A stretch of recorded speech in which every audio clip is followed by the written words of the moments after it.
And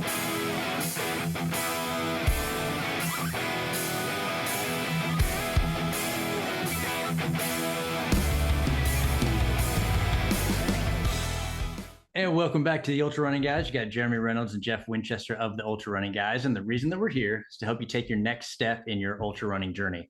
And part of taking that step is knowing where it may take you. And so we've been doing an audio podcast for a while, but we decided that we're going to start doing a race spotlight series. And so if you're used to listening to us, just know this is also on YouTube. And if you're finding us for YouTube, welcome to the family. But I am excited. Jeff's going to give an overview in a second, but we're going to be talking about a race tonight that was my first ultra, both of our first 50 milers. And we've got nobody better than the RD here to answer some questions. But first, over to you, Jeff. All right. Well, that's right. And today we are going to be focusing on the JFK 50 miler, which we're both rocking our t-shirts, and you can't see them because if you're listening, you don't see that. But if you're on YouTube, you see this cool things we got going on, which, by the way, is the oldest ultra marathon that is running that you can participate in. It is America's oldest. Excuse me. Let me correct that. And I had to be reminded because it's actually on my shirt. One thing I do love about this course, though, is that it gives runners a little bit of everything. And so just going to take a second to kind of read a breakdown of it for you. But the race is broken down into 3 segments. It's got the Appalachian Trail segment, which starts with 2.5 miles on a road before entering the trailhead for the Appalachian Trail for another 13 miles. So you get some single track, you get to be on the Appalachian Trail. It's really cool first 15 and a half miles of the race. After that, the runners are going to run 26.3 miles on the C&O Canal towpath. Nice little marathon. It is a nice marathon right in the middle of it all. It is flat and unpaved. And then when you leave the towpath, you will get back on some paved rolling country roads for the final 8.4 miles to the finish line. This course is a point-to-point race. It is fun. It is a great one, and we highly recommend it. We both, like Jeremy said, have experienced it. But enough about what we have to say. We are going to now welcome to the show Mike Spindler, the race director for the JFK 50 miler. Mike, welcome to the show. Ultra guys, thanks for having us. Absolutely. So, like I said, this was the first. This was a lot of fun for us to kind of go back. We ran it in 2016, 2017. But said in the intro, America's oldest ultramarathon. So the first question is, what does that mean? Why don't you tell us when it started? And then if you don't mind, because I'm sure we could have a whole episode just kind of on the history, but just give us the elevator pitch of kind of the history Okay. of the JFK 50. Well, the very first of JFK was held on March 30th, 1963. It predated the term ultramarathon, and it wasn't really meant to be a foot race. It was answering President Kennedy's plea to increase the physical fitness in the United States. And one of the things he was trying to do was the military officers. Teddy Roosevelt, in 50 years prior, had required his military officers to be able to cover 50 miles on foot in 20 hours. John F. Kennedy wondered how many of his military officers of the early 1960s could still meet that requirement that Teddy Roosevelt required. So that's how it first got started. And these events popped up at military bases around the United States and around the world.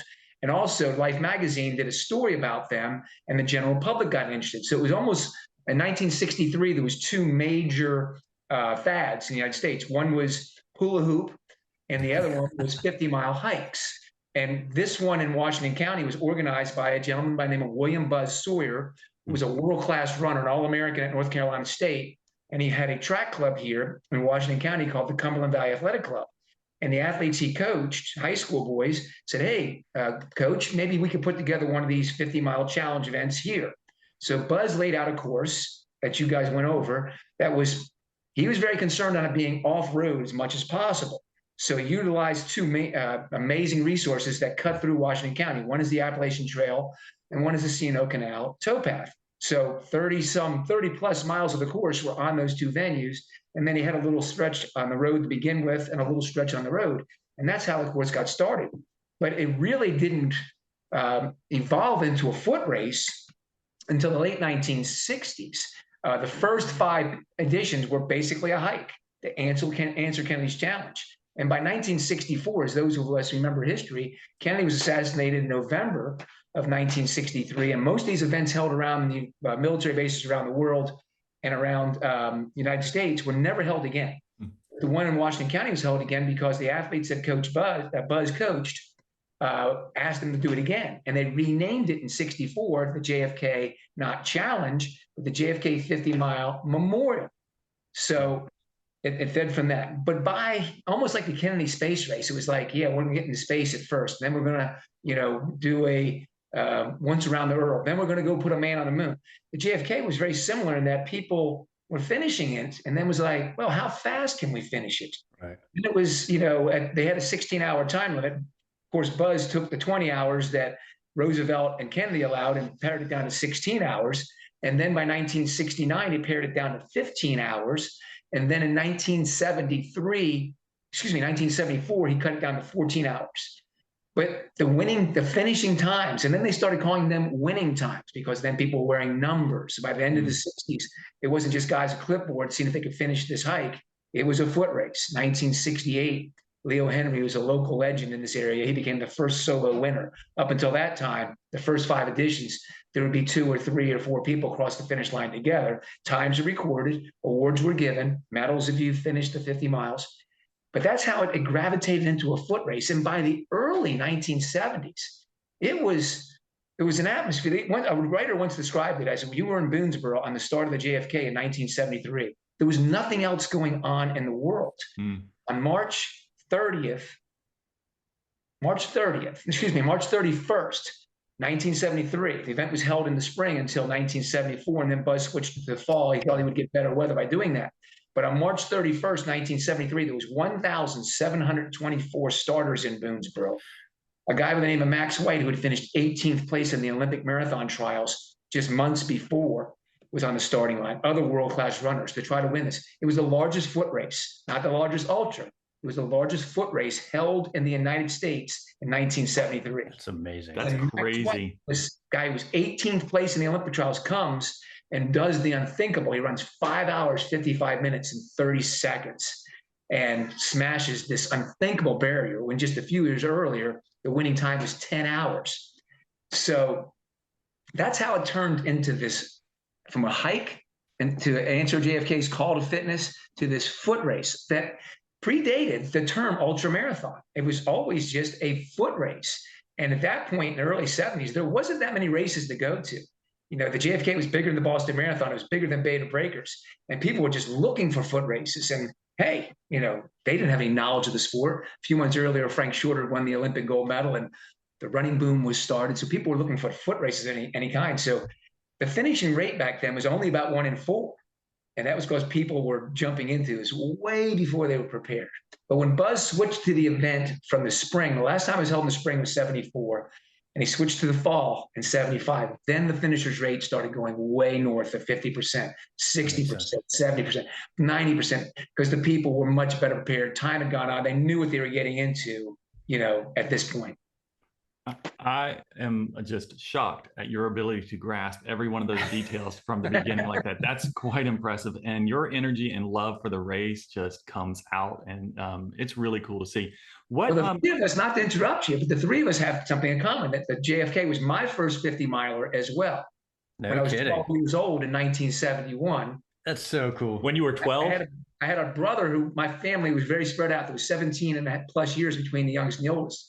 And he had been a very good collegiate, all conference cross country runner and a miler and a half miler. And he was an adventure athlete back then, once again, before that term even existed. He was climbing mountains. And he was the one who came from California to the East Coast to win this 50-mile race that he had read about in Sports Illustrated. The 1970 winner got a little blurb in Sports Illustrated, and my brother saw it, and he came to win the race, and that's how I heard about it. I asked my dad if I could do it. And at that point, there was no age limitation. You could be as young or as old as you wanted to be, as long as you had a parent to sign a release if you were under 18. So that's how I did it. So 14 hours, 19 minutes, and 23 seconds. I finished 12-year-old. Well, and I was hook, line, and sinker. From that on, so my life rotated.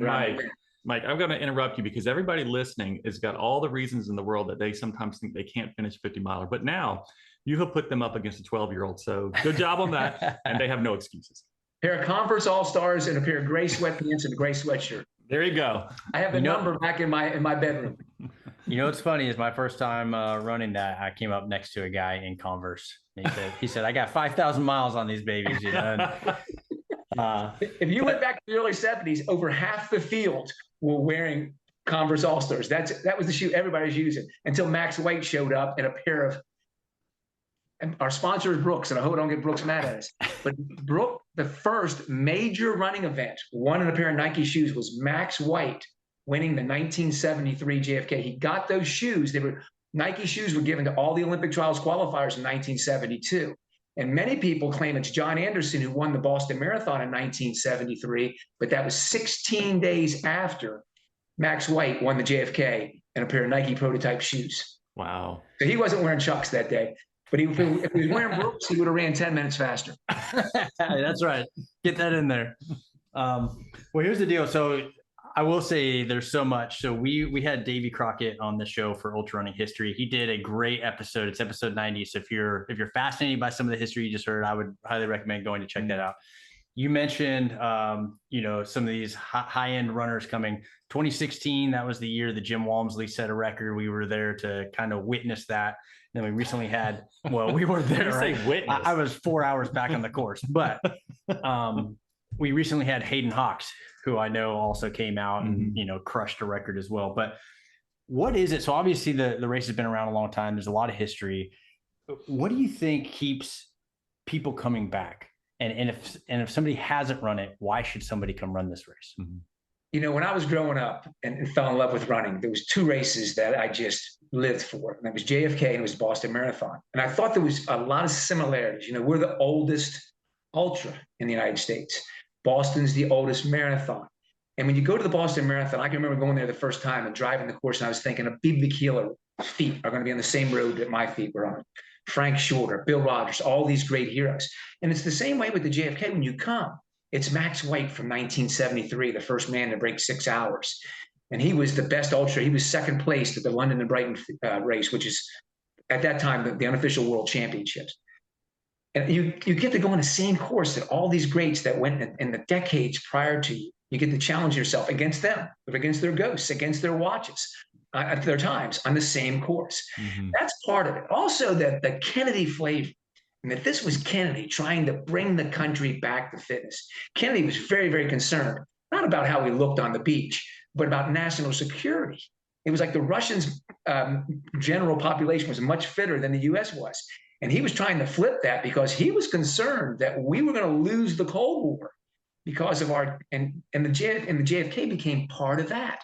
It was the general public trying to get fit, maintain our fitness, the military trying to stay fit, a better country, living a life of vigor with that New England accent, vigor.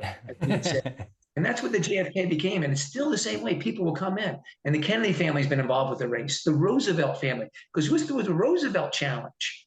It was the Roosevelt challenge before it was the Kennedy challenge. So it's all that history. And then this course is really unique. We get triathletes who come to it and they're not going to get on a bike and swim, but it has that same flavor. That, the mountain section. You got to have, if you're a road guy, man, the mountain section is tough. And if you're a trail runner, it's a piece of cake. Then you got that long stretch and then it's the road. So it's like a triathlon. It's 3 different sections. Matter of fact, how Andy Mason, who I've alluded to, he's our record keeper as well. It's the splits are broken down into the mountains, the towpath, and the road. That's how the splits are broken down. That's how people approach it. So it has this, and I just fell in love with it. When I was 12 years old and I finished, and my father, who was a Division I athlete, he thought that was the greatest thing that ever happened. His 12-year-old son finished, and I told him I would win someday, and 12 years later I did. It just, any day of the year, I will tell you exactly how many days until the JFK. And it's been like that. It's been my life for 53 years. And, it was like that as an athlete until I retired in 1990. And then Buzz groomed me, the next race director. And then by 1993, he thought I was ready to take over. And it's been like that for 31 years. It's just like, my kids have grown up. I have a 26-year-old son and a 24-year-old son. They've both finished the event. They've grown up around it. My wife, who was a world-class 10,000-meter runner, Olympic trials qualifier, 10,000 meters. She did the event in 2016 with you guys when she was 54 years old, just out of curiosity. Could I finish this thing? And then she did it again last year at age 60. And I'm not going to try to talk her out of doing it this year. It just gets into your, but it's got this class reunion type feel too.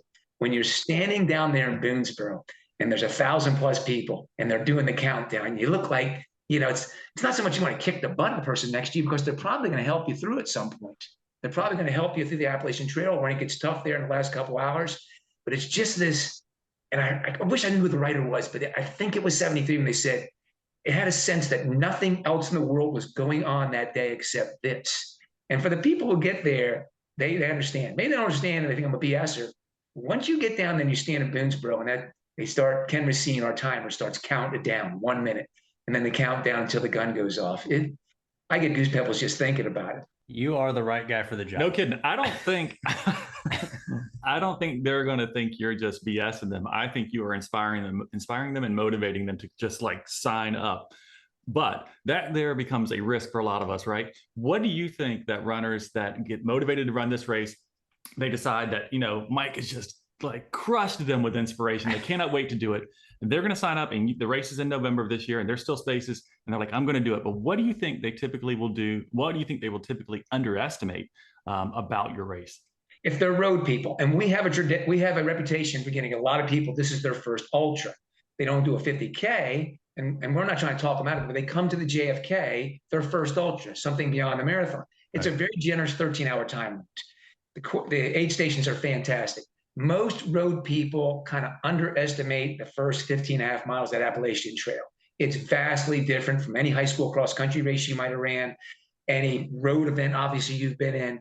It is very challenging. Matter of fact, I encourage people, if they can, to do a recon mission out to Washington County sometime in the months before, and just go across that Appalachian Trail section so you're familiar with it, you're not shocked by it.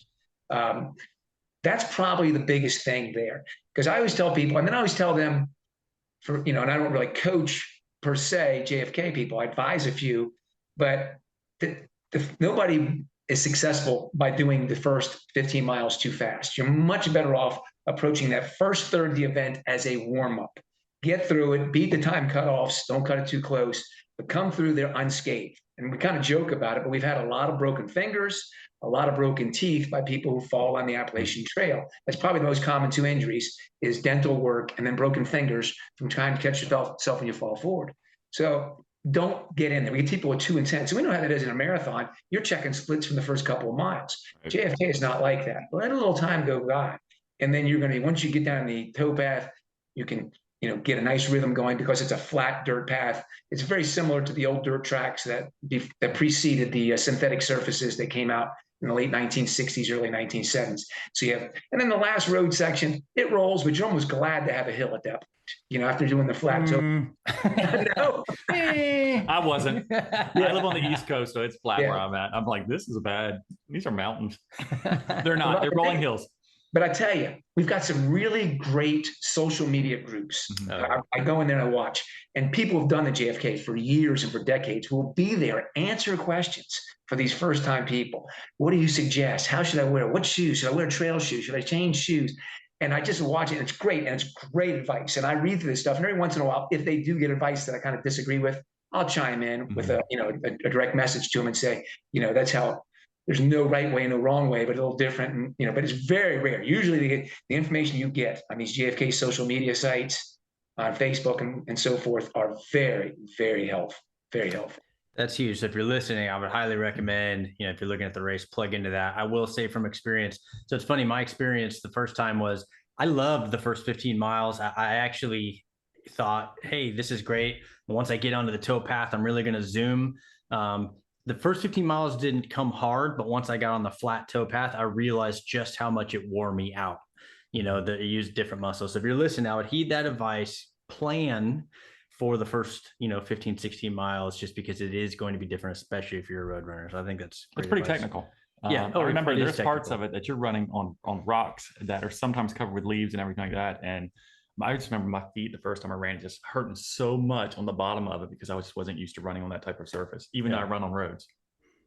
And I when I was giving my wife advice, who was doing it at age 54, I told her, like my coach told me, I was a good track runner. I ran the steeplechase when I was in college, but the Appalachian Trail was very difficult for me. And my coach told me, find someone going the right pace, run directly behind him. God rest his soul. Greg Shank was one of the greatest coaches who's ever lived. And he said, real country boy, we're country here in Washington County. We try to hide it a little bit, but we're pretty country. So he put it in real simple country boy logic. Follow a guy who's going the right pace, get right behind him. If he puts his foot somewhere and doesn't fall, put your foot there. If he puts his foot somewhere and falls, don't put your foot there. So I kind of tell people who are first timers to get, and I've heard it called the Congo line, Right. This 1,000 runner long Congo line, but it really is, I think, beneficial if you can follow somebody and watch how they put their feet, and even have conversations with people who are multiple finishers. If you're following somebody who's finished the thing 5, 6, 8 times, they're going to have a little better experience and do things right. So I give that advice to people doing it for the first time as well. That can really help you be successful. Yeah. So while we're on the topic of the risk, right, that kind of runners can experience, particularly on the Appalachian Trail, what Sure. are some of the things that you think is going to be the reason that will knock somebody out of the race? Being too time driven. Our normal finisher rate is 91, 92%. And we look at that 8%, we break it down every year. The biggest proportion is that is elite athletes who are trying to win prize money or trying to do something extraordinary. Right. And saw they weren't hitting the splits they weren't going to hit, weren't having the best day, they drop out. And then the same deal, the person who's trying to break 8 hours, 9 hours, 10 hours, who was very time goal driven, and they saw they weren't going to get it, and they bailed out, saved it for another day. Those are primarily the people who drop out, are the ones who are really very concise on the place they wanted to be or the time they wanted to run that drop out. After that, we get a very minor number, far less than 5%, or because of injuries, because of a bad ankle sprain or a broken finger or a good gash on their head or something. That's way less. It's usually less than 2% of those. Let's say we start 1,000, we might have, and we have 80 people to drop out. There's going to be 50 to 60 of them who were just driven. Then you're going to have a few that just had bad days. Things didn't go good. We all know how that is. And then a few that just had crazy stuff happen. I know a deer hit the car, but we've actually had deer running across the course. Nobody's not finished the race because of been hit by deer, but a couple of years ago, a deer knocked down a couple of our runners. Wow. Not on the Appalachian Trail, on the road leading Wow. to the Appalachian Trail. Deal got spooked. But mainly, if you're just calm, and I always tell people, come in, and we have a formula that helps people. I don't know, I'm a marathon runner. I always tell them, what's your fitness? Well, I just did 4 hours at New York City. You take your marathon time, multiply it times 2, and add 2 hours. That's probably what you're capable of doing the JFK. Now, if you're a little faster, if you're a 2.5-hour marathon runner, it's probably more like a marathon times 2 plus an hour and a half. And if you were more of a 5-hour marathon runner, it's probably marathon times 2 plus 2.5. But that 4-hour marathon runner, and that's our average finishing time, is usually about 10.5 hours. And the most finishers that we have cross the finish line between 10 and 11 hours. That's how we guide those people. And it's a pretty good guide. But don't worry about it. You're going to negative split. You're probably going to go faster in the back half because the first half is so much more difficult terrain-wise than the first half. So, give people good advice to set them up for success. And we've had this amazing proportion of first-time finishers that come and finish the event. That's good for people listening. Again, that was our first. It was great to finish. We were able to finish both years, which is fantastic. But to hear that it's got such a high finisher rate, and some part of it. So let's go ahead and transition to if somebody's coming from an aid station. I would guess part of it, because like you said, kind of have these transition points. And when I think back, even though it's been several years now, I remember the aid station kind of right in the middle of the trail where you come out. I remember like potato chips and things like that. I think it's mile 27-ish. There's an aid station somewhere right around mile 40 or 41 as you're hitting the road. Those really stand out to me. And I remember great people, good energy, and it kind of helps you make that transition. From your perspective, what should people expect from an aid station standpoint? What would you recommend they bring? What kind of things will you have for them? Those kind of items. Well, when I took over as race director in '93, there were no aid stations. There was a couple places where you could get water along the course, but no calories, no nutrition, nothing like that. And I wanted to make it an even playing field for that athlete who was coming in from far away that didn't have a handler. It was kind of like one of those things for the first 30 years of the JFK. If you didn't have a handler, you were a fool for going to the start line because you needed someone to come and give you dry clothes or give you nutrition and give you your sports drink and that type of thing. But when we brought in those aid stations, the Appalachian Trail presented a problem because in the first 15.5 miles, there isn't many access points. So there's an aid station at 3.5 miles, there's one at 9 miles, and then 15.5. So in the first 15.5 miles, you only see 3 aid stations. After that, they come at an average of every 5 kilometers. And they're manned by mainly civic groups, high school cross country teams, a couple of college teams, and these kids are passionate. They are going nuts. They're cheerleaders. They're putting calories and fluids in you. They're also pumping up your spirit and getting you rolling again. And they take great pride in doing that. And a lot of these 14 to 20-year-old kids end up on our starting line down the road because they get the fire from those people. But the aid stations, the basic stuff, we're going to take care of you. There's going to be the universal drink, the Coca-Cola, Right. the electrolyte drink, whoever our sponsor happens to be. And then, we try to have a good sit down with our people. Andy was a 2-time top 10 finisher in the JFK. And, what do you drive at? Not just the elite athlete, Right. but the athlete who finishes in all those time frames. And it was one of the reasons Buzz Sawyer picked me as the race director, because I had finished the race in the last hour when there was a 15-hour time limit. I finished in that 15th hour 3 times.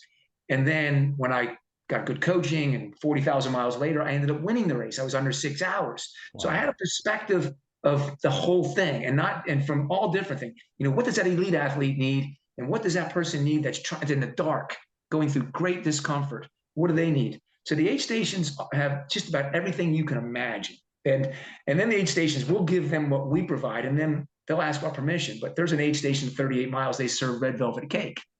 They call it 38 Special, and they've been doing that for 30 years. They make tons of these red velvet cakes. And for some reason, runners get there, and it's just the best thing they ever ate in their life. And it gets them going. And the aid stations, my son, 24, he'll be 25 next month, who did it for the first time. He's not a runner. He was a swimmer and very involved in theater and stuff like that. But he wanted to do the JFK. And I said to him, I said, you can do everything right,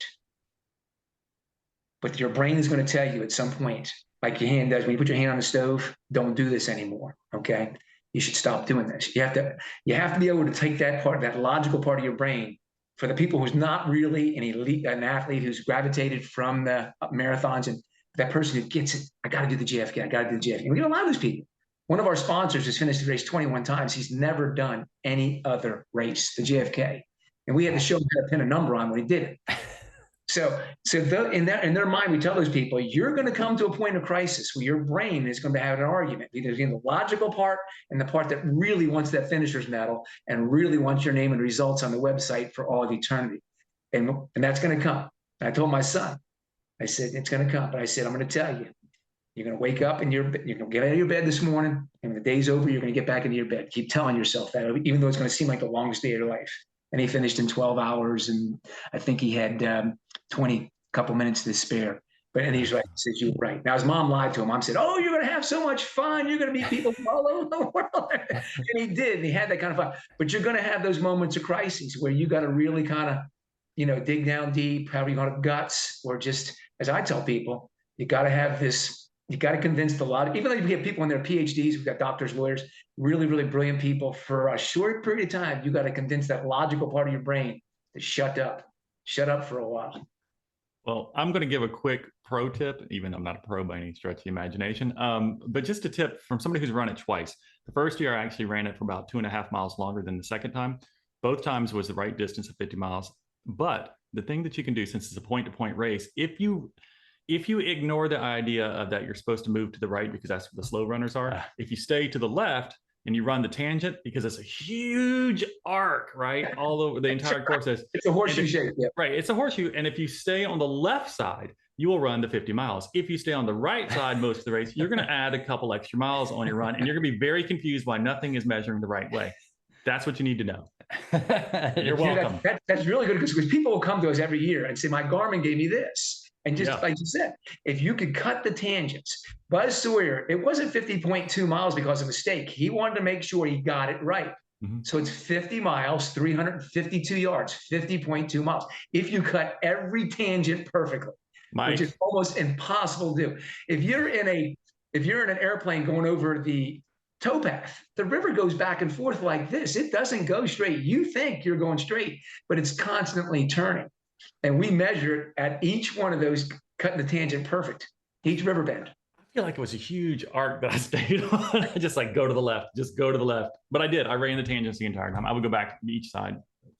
There's at least 2 mile difference. That's minimal. It is really good advice. It's something you don't think about when it just looks like it stretches out in front of you. So if you're listening, heed the advice. Yeah, Unless you want the extra miles, if you want to, that can be the excuse, right? Oh, I was slow because I ran an extra 2 miles. I did extra miles the first year and I was hooked up to IVs afterwards in their medical tent. But let's move on. Yeah. All right. So I know we're getting close to wrapping up. This has been fantastic. But okay, so let's talk about the registration process. I know at least you guys have sold out in the past. I believe there's still some openings now. But if somebody's thinking about registering, are there any qualifying race requirements? What do they need to know? There used to be in 2012, our 50th, there was 7,000 and over 7,000 people wanted to run the event. We could only start 1,000, 1,200. And that changed. And so we did away with our qualifying system standards. You have to be 13 years old. The reason we did that is because that's the youngest we would really want to imagine that kid finishing their freshman year in high school cross country and then go right into the JFK. And if they did it properly. So an insurance company kind of frowned about us having free teens. So 13, and if you're 18 and above, you sign your own waiver. 13 to 17, you get mom and dad or your guardian to sign it. That's all required. It opens on March 1st. And our permitting process, and we have to work with a number of different organizations, and they want us to do it safely, and we wanted to do it safely. We wanted to do it so it's a good experience. Because I ran the event in 1973 when there was 1,724 people and one mass start, and it was a little congested there in the Appalachian Trail. We got through it and it happened. But it's 1,200 is probably a better number. 1,500 is probably a good number. But right now, permits allow us 1,200, so we can start 1,200. We open up March 1st each year. There's always a couple hundred people waiting for the midnight to come to jump in there and enter. And so we still have spots open for people who want to get in. And I'm in love with the race. I grew up on it. I was prepubescent when I did it for the first time. Now I'm 2 months away from getting Medicare. So I've grown up and old with the event. And my year just rotates around. Each night, I'm still a physical fitness buff, and I do 2 sets of 50 sit-ups each night. And when I do my sit-ups, I pop off to 50, and my mind goes through each mile mark when I'm doing it. When I get to 38 in my mind, I take myself through the 50-mile course every time I do my 2 times 50 sit-ups. And it's just so ingrained. Although I haven't been on the starting line in over 30 years, it still gets into you. And I've got people, an old college professor of mine who's in his 70s. He proudly has a bumper sticker on his car, the JFK 50 bumper sticker. Last time he finished the event was 1973. He's well into his 70s. He has great pride in that. And I think once people come in and they get a little bite of this, they'll see why it's special and why it survived for 60 plus years. I want to go back already. Yeah. And so one thing I'll say too is if you're listening, watching, so when we started, right, it was kind of like, hey, just line up across the street here and here's the start line, right? But you guys had a pretty cool ceremony. Now there's actually an official start plaque, right? Or plaque in the street. Wow. I want to go back and see that. We were blown away by it. Earlier this year, the town of Boonesboro had just been so unbelievably welcoming to us. And they put bronze plaques on both sides of the street, these beautiful commemorating this is where the JFK started for the first time on March 30th, 1963. And then this year on the 60th anniversary, the exact day, we got together this ceremony with the politicians and the sponsors, and I was just blown away by it. And it's just unbelievable. I live 12 miles from Boonesboro. When I go there and I look and I go, this is incredible. They spent all this money on this to let the world know this is where the JFK 50 miles starts. Is so cool. That's awesome. Very cool. It is. I mentioned before, my stepfather grew up in Boonesboro. That's how I heard about the race for the first time, the history. everything about the race. If you're listening, watching, we talked about the ultra running history, episode 90. Again, highly recommend you go check that out. And it's jfk50mile.org is the website. Like you said, you're all over social. So please go check that out. And Mike, man, your energy, like you're contagious. You were definitely the right guy for the job. You just kind of ooze JFK, and we're just so grateful that you spent the time with us. Well, I appreciate you guys having me on. One last thing. The race is Saturday, November 18th. Saturday, November 18th. So clear your calendar, go get signed up. And as always, to the Ultra Running Guys family, we appreciate you guys again. If you're joining us for the first time on YouTube, feel free to check out the podcast episodes. We'd love to have you, and we just appreciate everything. So Mike, thanks again. And to everybody else, we will talk soon and cut. Thanks so much for tuning in. We hope you enjoyed the content. If you haven't already, don't forget to check out our full lineup of podcast episodes that are designed to help you take your next step in your ultra running journey. So be sure to check the links below, and you can visit our website at theultrarunningguys.com or download your episodes on Apple, Spotify, or wherever you get your podcasts. And remember, when in doubt, just show up. See ya.